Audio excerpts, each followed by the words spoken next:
मेरठ के एक हरे भरे गांव में आकृति नाम की 22 वर्षीय लड़की रहती थी। उसकी आंखों में सपने और चेहरे पर मासूम मुस्कान थी। उसके पिता रमेश खेती करते थे और मां सुनीता गांव के एक धनी परिवार में काम करती थीं। आकृति की सादगी और सुंदरता की चर्चा पूरे गांव में थी। एक दिन आकृति के चाचा एक रिश्ता लेकर आए। रिश्ता था विक्रम का, जो 28 साल का मेहनती और जिम्मेदार युवक था। वह अपने छोटे भाई आरव की पढ़ाई के लिए शहर में नौकरी करता था। आकृति के पिता पहले तो हिचकिचाए, क्योंकि विक्रम के परिवार में सिर्फ 2 भाई थे। लेकिन सुनीता ने समझाया, लड़का अच्छा है और आकृति को खुश रखेगा। आखिरकार रमेश मान गए। शादी की तैयारियां शुरू हुईं और कुछ ही दिनों में आकृति और विक्रम की शादी धूमधाम से हो गई। शादी की रात आकृति दुल्हन के जोड़े में अपने कमरे में विक्रम का इंतजार कर रही थी। तभी 15 साल का आरव, विक्रम का छोटा भाई, हंसता खेलता कमरे में दौड़कर आया। भाभी, आप तो किसी परी जैसी लग रही हो, उसने चहकते हुए कहा। आकृति मुस्कुराई और पूछा, तुम्हारा नाम क्या है छोटे साहब? मैं आरव हूं और मेरे भैया विक्रम आपको बहुत प्यार करते हैं, उसने शरारत से कहा। आकृति ने हंसकर उसे गले लगाया और कहा, तुम भी तो मेरे छोटे भाई जैसे हो। तभी विक्रम कमरे में आया। उसने आरव को प्यार से देखा और आकृति से कहा, ये मेरा छोटा भाई है, मेरा सब कुछ। इसे तुम मां की तरह संभालना। आकृति ने वादा किया और उस रात तीनों ने हंसी खुशी बातें कीं। शादी के कुछ दिन बाद विक्रम को शहर में एक बड़ी कंपनी में नौकरी मिल गई। वह आकृति से बोला, गांव की खेती से घर नहीं चलता, मैं शहर जाऊंगा ताकि हमारा भविष्य बेहतर हो। आकृति ने उसका हौसला बढ़ाया और कहा, तुम जो करो मैं तुम्हारे साथ हूं। विक्रम हर शाम घर लौटता और आकृति उसका इंतजार करती। वह सुबह आरव को स्कूल के लिए तैयार करती, नाश्ता बनाती और उसे स्कूल छोड़ने जाती। आरव और आकृति की बॉन्डिंग मजबूत हो रही थी।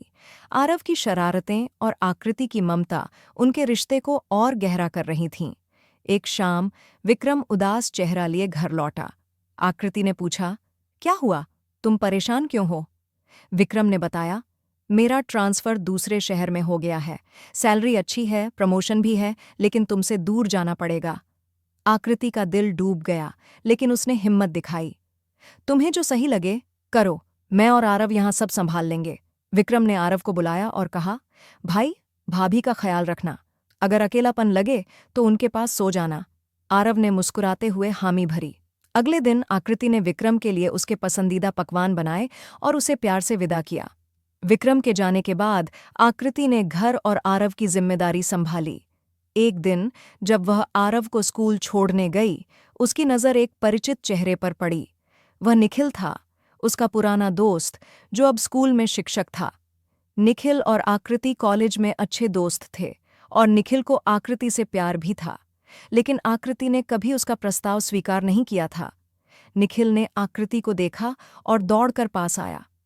आकृति, तुम यहाँ? इतने साल बाद? उसकी आंखों में पुरानी यादें तैर रही थीं।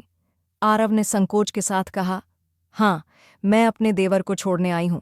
मेरी शादी हो चुकी है, निखिल। निखिल का चेहरा मायूस हुआ, लेकिन उसने मुस्कुराकर कहा, खुश रहो आकृति। आकृति ने हंसकर टाल दिया, बस पुराने दोस्त हैं। लेकिन आरव की शरारती आंखों में सवाल थे। विक्रम महीने में 1-2 बार घर आता।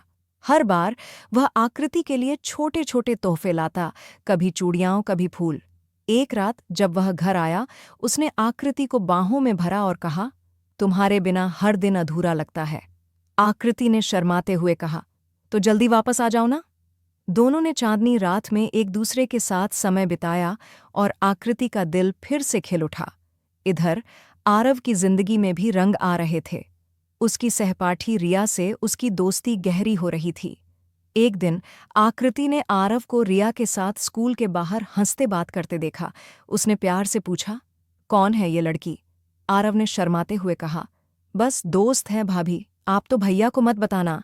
आकृति ने हंसकर वादा किया। एक दिन विक्रम अचानक घर लौटा, लेकिन उसका चेहरा उदास था। आकृति ने पूछा, क्या हुआ? विक्रम ने बताया, मुझे खबर मिली है कि मेरा बड़ा भाई कमल, जो जेल में था, छूट कर आ रहा है, और पिताजी, जिन्हें हम मृत मानते थे, जिंदा हैं, वे भी आ रहे हैं। आकृति की आंखें खुशी से चमक उठीं। उसने विक्रम को गले लगाया और कहा, ये तो खुशी की बात है, हमारा परिवार पूरा हो रहा है। उसने तुरंत घर सजाया और स्वागत की तैयारियां शुरू कीं। जब कमल और शिवराज घर पहुंचे, आकृति ने उनका आदर सत्कार किया। कमल ने आकृति को देखकर कहा, विक्रम ने सचमुच एक हीरा चुना है। शिवराज ने आकृति को आशीर्वाद दिया। उस रात पूरा परिवार एक साथ बैठकर हंसा, बातें कीं और पुरानी यादों को ताज़ा किया। एक दिन आरव ने आकृति से मजाक में कहा, भाभी, मैंने सुना कि निखिल सर आपको पहले पसंद करते थे, भैया को बताऊं? आकृति घबरा गई, लेकिन उसने हिम्मत से कहा, आरव, वो मेरी पुरानी जिंदगी थी, अब मेरा सब कुछ विक्रम है। संयोग से विक्रम ने यह बात सुन ली। वह आकृति के पास आया और बोला, आकृति, मुझे तुम्हारे अतीत से कोई फर्क नहीं पड़ता, मैं तुम्हारे वर्तमान और भविष्य का हिस्सा हूं। आकृति की आंखें भर आईं। उसने विक्रम को गले लगाया और कहा, तुम मेरी दुनिया हो। समय के साथ आकृति और विक्रम का प्यार और गहरा होता गया। विक्रम का ट्रांसफर वापस गांव के पास हो गया और वह अपने परिवार के साथ रहने लगा। आरव और रिया की दोस्ती भी प्यारी यादों में बदल गई। कमल ने गांव में एक छोटा व्यवसाय शुरू किया और शिवराज अपने साथ खुशी खुशी रहने लगे। आकृति और विक्रम अक्सर शाम को गांव के खेतों में सैर करने जाते। एक दिन विक्रम ने आकृति का हाथ थामा और कहा, तुमने मेरे जीवन को रंगों से भर दिया। आकृति ने मुस्कुराकर जवाब दिया, और तुमने मेरे दिल की हर धड़कन को अपने नाम कर दिया। विक्रम का ट्रांसफर वापस गांव के पास हो चुका था। अब वह हर शाम घर लौटता और के चेहरे पर रौनक लौट आई थी। हर रात दोनों खेतों की ओर सैर करने जाते। एक शाम सूरज ढल रहा था और आसमान नारंगी रंग में रंगा था।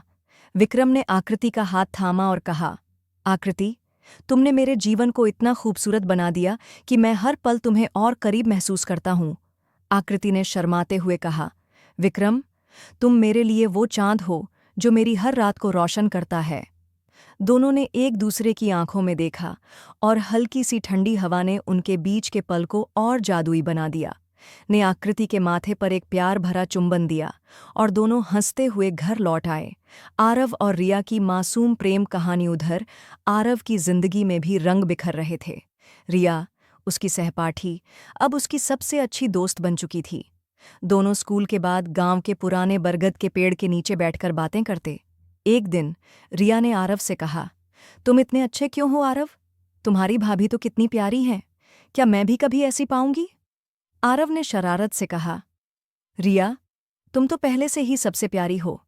रिया का चेहरा लाल हो गया और उसने हंसकर आरव का पीछा किया। दोनों हंसते खेलते खेतों में दौड़े और उनकी मासूम दोस्ती धीरे धीरे प्यार की राह पर बढ़ने लगी। आकृति ने एक दिन आरव को रिया के साथ देखा और उसे चिढ़ाया, क्या बात है छोटे साहब, कोई खास तोहफा लाना है क्या रिया के लिए? आरव ने शर्माते हुए कहा, भाभी, बस दोस्ती है, लेकिन अगर कुछ गिफ्ट सुझा दो तो बुरा नहीं होगा। आकृति ने हंसकर उसे एक छोटी सी डायरी गिफ्ट करने की सलाह दी, जिसमें वह रिया के लिए अपनी बातें लिख सके। कमल, विक्रम का बड़ा भाई, जेल से लौटने के बाद गांव में एक छोटा सा व्यवसाय शुरू करने की सोच रहा था। गांव में उसकी मुलाकात माया से हुई, जो एक सिलाई की दुकान चलाती थी। माया और कमल बचपन में दोस्त थे, लेकिन कमल की गलत संगत ने उन्हें अलग कर दिया था। अब जब कमल ने माया को देखा तो उसके दिल में पुरानी यादें ताज़ा हो गईं। एक दिन कमल माया की दुकान पर गया और बोला, माया, मैंने बहुत गलतियां की, क्या तुम मुझे एक मौका दोगी दोस्ती की शुरुआत करने का? माया ने गंभीरता से कहा, कमल, दोस्ती तो ठीक है, लेकिन विश्वास कमाने में वक्त लगता है। कमल ने वादा किया कि वह अब एक नई जिंदगी जिएगा। आकृति ने माया को घर बुलाया और दोनों की दोस्ती को बढ़ावा दिया। एक शाम जब माया और कमल आकृति के घर पर थे, आकृति ने प्यार से कहा, माया दी, कमल भैया अब बदल चुके हैं, इन्हें एक मौका तो बनता है। माया ने मुस्कुराकर हामी भरी और कमल की आंखों में एक नई उम्मीद जगी।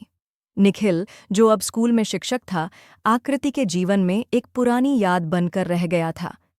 एक दिन वह स्कूल की पेरेंट्स टीचर मीटिंग में आकृति से मिला। उसने आकृति से कहा, मैं खुश हूं कि तुम विक्रम के साथ खुश हो। मैंने भी अपनी जिंदगी को नया रास्ता दे दिया है। आकृति ने मुस्कुराकर कहा, निखिल, तुम हमेशा मेरे अच्छे दोस्त रहोगे। निखिल ने बताया कि वह अब गांव के बच्चों के लिए एक मुफ्त कोचिंग सेंटर शुरू करने की सोच रहा है। आकृति और विक्रम ने उसकी इस पहल की तारीफ की और उसका साथ देने का वादा किया। शिवराज, विक्रम, कमल और आरव के पिता अब परिवार को एकजुट करने में जुटे थे। एक दिन उन्होंने गांव के मंदिर में एक छोटा सा समारोह आयोजित किया, जिसमें सारे परिवार और गांव वाले शामिल हुए। आकृति ने मंदिर को फूलों से सजाया और विक्रम ने पूजा की व्यवस्था की। समारोह के बाद शिवराज ने सभी के सामने कहा, मैंने अपने बच्चों को बहुत अकेला छोड़ा, लेकिन आकृति ने इस परिवार को फिर से जोड़ा। आकृति की आंखें भर आईं और विक्रम ने उसका हाथ थाम लिया। उस रात गांव में एक छोटा सा उत्सव हुआ, जिसमें सबने मिलकर नाच गाना किया। आरव और रिया ने एक प्यारा सा नृत्य प्रस्तुत किया, जिसे देखकर सभी तालियां बजाने लगे। एक रात जब बारिश की बूंदें गांव को भिगो रही थीं, विक्रम ने आकृति को घर की छत पर बुलाया। उसने आकृति के लिए एक छोटा सा सरप्राइज प्लान किया था। छत पर फूलों की माला और मोमबत्तियों से सजा हुआ एक कोना था। विक्रम ने आकृति का हाथ थामा और कहा, आकृति, तुम मेरी जिंदगी की सबसे खूबसूरत कहानी हो। क्या तुम मुझसे एक वादा करोगी? आकृति ने हैरानी से पूछा, कैसा वादा? विक्रम ने एक छोटा सा लॉकेट निकाला, जिसमें उनकी शादी की तस्वीर थी, और बोला, वादा करो कि हम हर मुश्किल में एक दूसरे का साथ देंगे। आकृति ने लॉकेट को गले में पहना और कहा, विक्रम, मैं तुम्हारे साथ हर जन्म में ये वादा निभाऊंगी। बारिश की बूंदों के बीच दोनों एक दूसरे की बाहों में खो गए। उस पल में न तो अतीत था न भविष्य, बस उनका प्यार था जो हर धड़कन में बसता था। समय बीतता गया। विक्रम और आकृति ने गांव में एक छोटा सा स्कूल खोला, जहां निखिल बच्चों को पढ़ाने में उनकी मदद करता था। कमल और माया ने मिलकर एक सिलाई और हस्तकला का व्यवसाय शुरू किया, जो गांव की महिलाओं के लिए रोजगार का साधन बना। आरव और रिया की दोस्ती अब एक मासूम प्यार में बदल चुकी थी, और दोनों ने पढ़ाई में एक दूसरे का साथ देने का वादा किया। शिवराज अब अपने बच्चों और बहू के साथ हर पल को जी रहे थे। गांव के लोग आकृति और विक्रम के परिवार को एक मिसाल मानते थे। एक दिन जब गांव में मेला लगा, विक्रम ने आकृति को झूले पर बैठाया और हंसते हुए कहा, तुम मेरी जिंदगी का सबसे खूबसूरत मेला हो। आकृति ने जवाब दिया, और तुम मेरे हर सपने का वो रंग जो कभी नहीं फीका पड़ेगा।